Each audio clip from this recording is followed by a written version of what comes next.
ঈদ মোবারক। ঈদ মোবারক Bangladesh cricket দলকে। Bangladesh cricket দল ভাইয়া, তোদের জন্য বাংলাদেশ থেকে কুরবানির কোন অংশটা পাঠাবো? মাথা পাঠাবো, সিনা পাঠাবো, না কলিজা, না ফেফসা? কোন অংশটা খাইলে তোদের গায়ে জোশ আসবে, তোরা শক্তি পাবে? আরে ভাইয়া, নেপাল একটা নাদান টিম। যে টিমের প্লেয়াররা ক্রিকেটের আন্তঃপন্ত এখনো ভালোভাবে শেখে নাই, সেই টিমের স্পিনারদের কাছে বাংলাদেশের টপ অর্ডার থেকে শুরু করে টপ টু বটম একদম পাড়াও পাড়াও করে আউট। শেষ ভরসা ছিল মাহমুদুল্লাহ রিয়াদ ভাই, তাকেও সাকিব ভাই রান আউট করে দিয়ে সাকিব ভাইও স্পিনের ফাঁদে পড়ে চলে গেল।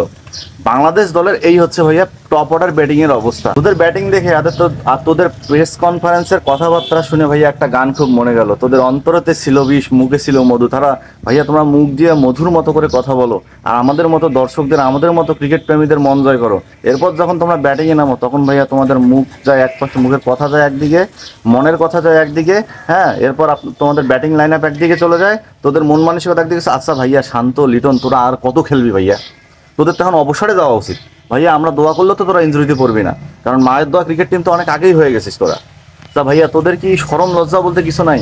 ভাইয়া রে, তোদের কি শরম লজ্জা বলতে কিছু নাই? তোদের কি একটু লজ্জা লাগতেছে না যে নেপালের সাথে আমাদের এইরকম একটা কন্ডিশন, এরকম একটা ব্যাটিং লাইন আপ, এমন হতশ্রীভাবে আমরা আছি? আচ্ছা ভাইয়া, নেপালের বোলাররা স্পিন গত ম্যাচটায় তারা এই ম্যাচটাতে ভালো খেলছে, এটা আমরা সবাই দেখছি, সবাই জানছি। এটা নিয়ে আমাদের সাংবাদিক ভাইরাও অনেক রিপোর্ট করছে যে একটু সাবধান হন, সাবধান হন। কিন্তু ভাইয়া, তোরা তো চিল মোড়ে আসোস।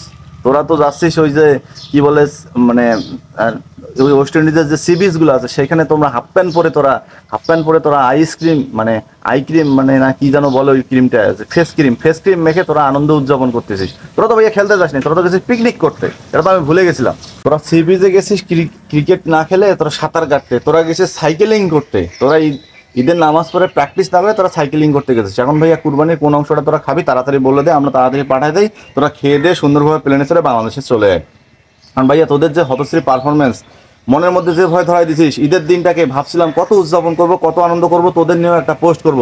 কিন্তু ভাইয়া, শান্ত, লিটন, তোরা, পাঞ্জিন হাসান, সাকিব, এরা তো আগেই বলে দিয়েছিল ভাইয়া, বাংলাদেশের যারা ব্যাটসম্যানরা আছে তারা প্রতিদিন ভালো খেলবে না, তারা একটা ম্যাচ ভালো খেলবে, দুইটা ম্যাচ তারা দম নিবে। ভাইয়া, এই যে হৃদয়, তুমি কিভাবে আউট হলে ভাইয়া?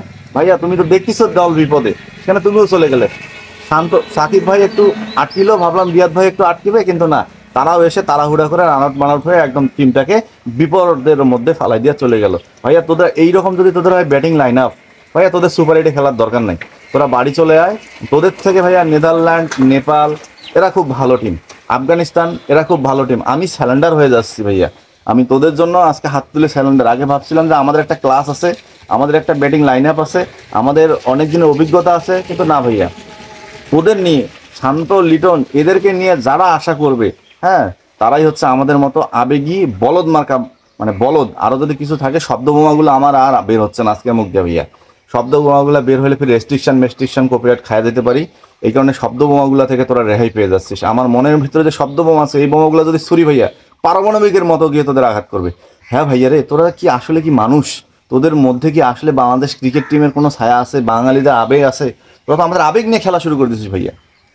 এটা তো সম্ভব না ভাইয়া, তোদের দ্বারা এটা সম্ভব ছিল না। ঈদের দিনের খুশিটা তোরা বরবাদ করে ছাড়িয়ে দেওয়ার জন্য প্ল্যান করে নিচ্ছিস। যে বাংলাদেশের মানুষ, বাংলাদেশের আবেগ, এত কোটি মানুষ যে আমাদের দিকে সকালবেলা ভাইয়া খেলা দেখবো না বলো 5:30 5টার সময় অ্যালার্মটা দিয়ে ঘুমটা কষ্টে ভেঙে যে তোদের খেলা দেখতে বসলাম, আর তোরা যে এই ঘটনা শুরু করে দিলি, এটা তো মনে হচ্ছে ঘুম থেকে উঠে স্বপ্ন দেখতেছি না, তো পরে চিমটি কাটে দেখতেছি না, আমি জেগে জেগে টিভি দেখতেছিলাম।